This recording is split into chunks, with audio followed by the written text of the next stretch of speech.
নমস্কার বন্ধুরা, Bandita and mother's blog থেকে আমি বন্দিতা বলছি। আমাদের নতুন একটা ব্লগে তোমাদের স্বাগত জানাই। এই যে চা নিয়ে বসে হয়েছে, শরীরটা ভালো না, 5:30টায় উঠেছিলাম, উঠে আবার কাল অনেক রাত্রি হয়েছে, কালকে ব্লগও করতে পারিনি। 6:30টায় শুয়ে উঠেছি, উঠে আর এই কালকে খেয়েছিলাম রাত্রিবেলা, এসে সেই সব বাসন ধুয়ে নিয়ে বললো না রেখে দে ভিজিয়ে, কাল সকালে আমি ধুয়ে নেবো। দুটো বাসন কালকে 12টার সময় ফিরেছি, গেছিলাম সেই মধ্যম গ্রামে, একটুখানি হেয়ার কালার করতে গেছিলাম। আমার চুল কাটতে গেছিল, চুল আসলে আমি তো কালার করতে পারি না, আমার অ্যালার্জির ধাত আছে। ওখানে গিয়ে বলতে ওরা অ্যামোনিয়া ফ্রি কালার করলো সব করতে করতে অফিস করে বেরিয়েছি। না, অফিস করেই বেরিয়েছি মার সঙ্গে।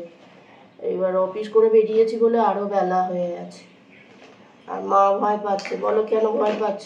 ওই যে অ্যালার্জি হয় তোর, ওকে একবার আমার এক মেয়ে ডেকেছিল, একজন রাজপুরে, ওই নরেন্দ্রপুরে থাকে, রাজপুরে তার দোকান, তাদের বাড়ি, তার ছোট মেয়ের বিয়েতে নেমন্তন্ন করেছিল। তখন আমি অনেক ছোট, ক্লাস 4-এ পড়ে, তখন সে ওর চুল পেকে গেছে। তা তখন বলল, এই কেন রে, আমরা মাসি তোর বুড়ি হয়ে গেলুম, আর তোর কচি বাচ্চা, তোর এখনো চুল পাকা, আয় কালার করে দিই বলে, আর সে কালার করে দিয়ে কালার করতে সারা গায়ে সারা মুখে সেই অ্যালার্জি বেরিয়ে মা তো ভয় পেয়ে গেছে। আর মেসমশাই বলছে তুমি কেন করলে? হ্যাঁ, মেয়েটার এই অবস্থা, অশান্তি। তার মেসমশাই সে মেয়েদের খুব ভালোবাসে, সে সেই রেগে যাচ্ছে। তারপর আর একবার মা বলে কি খালি হেনা করি, চুলটা লাল লাল লাল লাল। তারপরে গোদরেজের কালার, না গোদরেজের কালার নয়, তখন তোমাকে একটা ব্ল্যাক হেনা এনে দিয়েছিলাম। তা তখন মা বললো এটাও তো হেনা। এলাম হেনা কখনো ব্ল্যাক হয়? তা যাই হোক, মার কথাতে হেনা করেছি।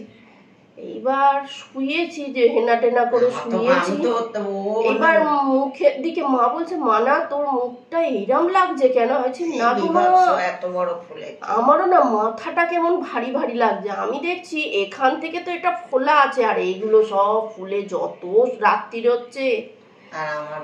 হ্যাঁ, তারপরে সেই যার দোকান থেকে আমরা ওষুধ আনি, ওই কাকুকে ফোন করাতে সেই কাকু বলল যে ওকে এক্ষুনি একটা অ্যালার্জির ট্যাবলেট খাইয়ে দিন, অনেকটা হবে।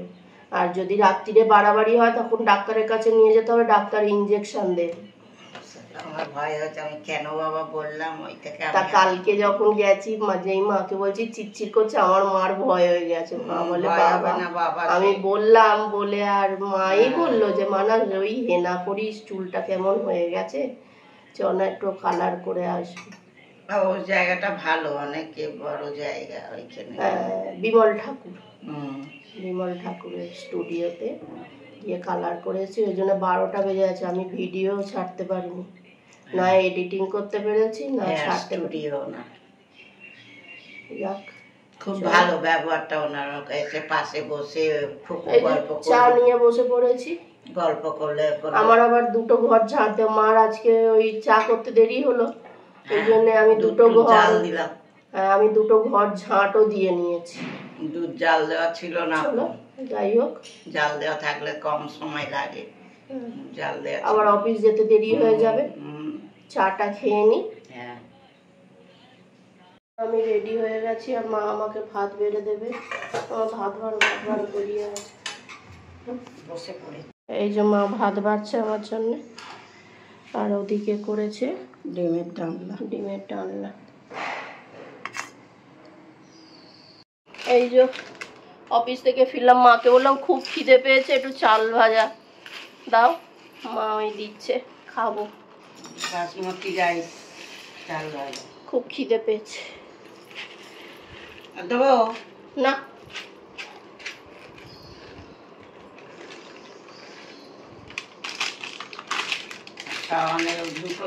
দুটো তিনটে তরকারি করি, আজকে তো করতেই পারি, কিছু কেটে রাখা।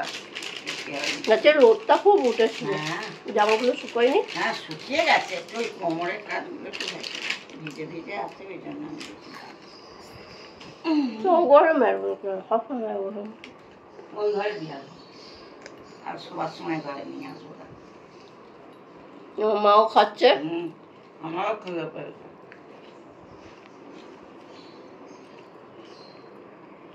অম্বুবাচী ফুল তুলতে পারছি না, বা মেয়েও অফিস থেকে ফুল আনে, সেগুলো আনতে পারছে না, বা কিনে আনে, সেগুলো আনা হচ্ছে না, ঠাকুরকে দেওয়া হচ্ছে না। এমনি ওই সে ঠাকুর ওইগুলোকে আমাদের মা এই বাবা দাদা টাদা বলে যে ঠাকুরের সিংহাসন ছুঁতে নেই মেয়েদের, ওই নিচে খাবার দিতে। আমরা কি না খেয়ে থাকি? আমরা তো খাই দিদি সব কিছু। কাল এত রাত্রিরে ফিরেছি, খাওয়া দাওয়া সেরকম হয়নি। রাত্রিরে ওখানেও কিছু পাওয়া যায় না, কোনো রকমে দুজনে দুটো দুটো চারটে ভেজিটেবিল চপ। আর গাড়ি চলে এসছে, কি করবো, চলে এসছি। ট্রেনে আসতে পারলাম না, রাস্তায় ওলা বুক করে আসতে হলো। আর ওখানে ট্রেনের স্টেশনে এসছি, টিকিটও কাটা হলো। অনেকগুলো টাকা কাল বাড়তি খরচা হয়েছে, টোটো ভাড়াটা গেছে আর স্টেশনে টিকিটটা কাটলাম ট্রেনে, ওই দুটো পয়সা বাড়তি আছে। কি আর হবে, তাহলে কি আর হবে। ভালো হয়েছে, এত বড় বড় আঁকড়াল পেলাম। চল খেয়ে নি। এই যে মা চা করে আনলো, চা খাই। এই যে কালার করেছি, হেয়ার কালার।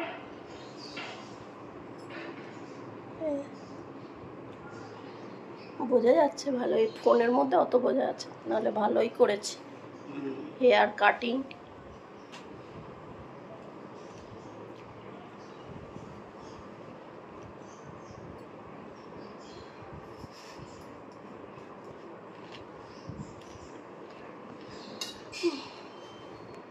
চা খাও। চা খাই। মা বলছে এটা পুজোর সময় হলে ভালো হতো, আর কোথাও বেরোই না, তাও পুজোর সময় বেরোই না কোথাও। ঠিক আছে, পুজোর সময় অ্যাপয়েন্টমেন্ট পাবো না হয়তো, এখনই ঠিক আছে। সেপ্টেম্বরের শেষে তো পুজো। তুমি বলে সেপ্টেম্বরের প্রথমে, ওরা সব বলা কওয়া করছিল। সেপ্টেম্বরে 28 তারিখে ষষ্ঠী, 29 তারিখে সপ্তমী, অষ্টমী। এটা তোমার হেনা ছিল, তার উপর ওই কালারটা এসছে ওদের। চলো খেয়ে নি চা। মা বসে আছে, মা চুল টুল বাঁধা হয়ে গেছে। হ্যাঁ,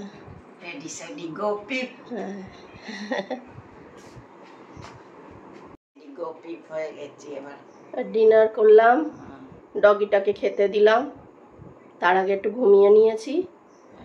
ঘুম হয়নি কিছু না, আবার সকাল সকাল ওটা পরিশ্রম না, অনেক পরিশ্রম হয়েছে। যাক, তাহলে ভিডিওটা আজকে এখানেই শেষ করলাম। তোমাদের যদি ভালো লাগে তাহলে লাইক করো, কমেন্ট করো। তোমরা সবাই সুস্থ থেকো, সাবধানে থেকো, ভালো থেকো। দেখা হচ্ছে পরের একটি ব্লগে।